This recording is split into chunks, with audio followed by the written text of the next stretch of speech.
Gary, but we've started with Sunderland for the last 2 nights in a row, so we switched to Newcastle United this evening. I know you weren't able to be at Wembley, Olivier, but it was quite the occasion wherever you were watching it from.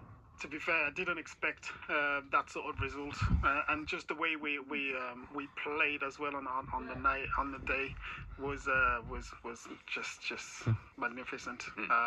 You know, there's not one player you can blame or think he hasn't had a good game. Everybody worked hard. Defensively, we looked solid for over 90 minutes, and going forward, we always knew we could hurt them. But I thought the midfield three worked a treat.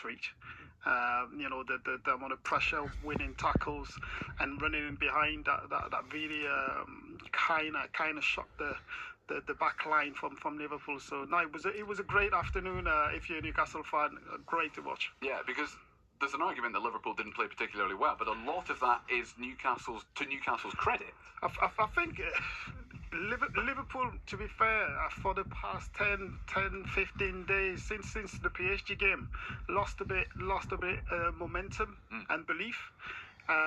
We played them at the right times. I think they were, you know, they were already thinking they were going to win that Champions League.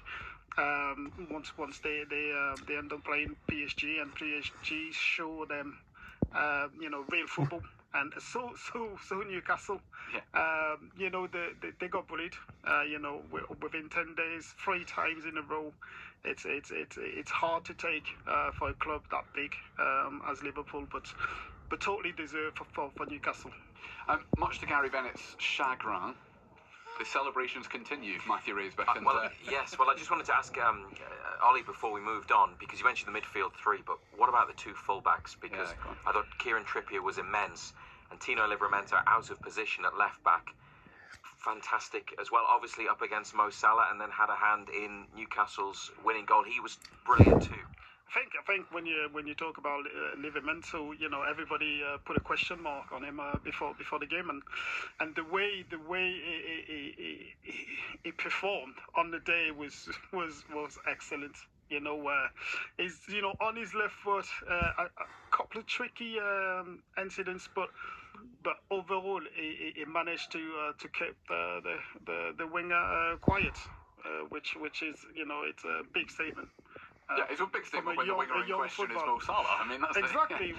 And he's young. He's still learning.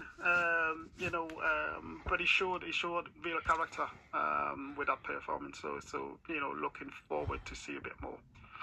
We're going to find out a little bit more. We're going to find out in dribs and drabs, I suspect, over the next 7 days or so, exactly what is going to happen next Saturday in terms of trophy celebrations, Razor. But we do know more now than we did this time yesterday. Yeah, it's still an incomplete picture, but here is what we know. There's going to be a free event, open air, on the Town Moor next Saturday afternoon, and that is the 29th of March.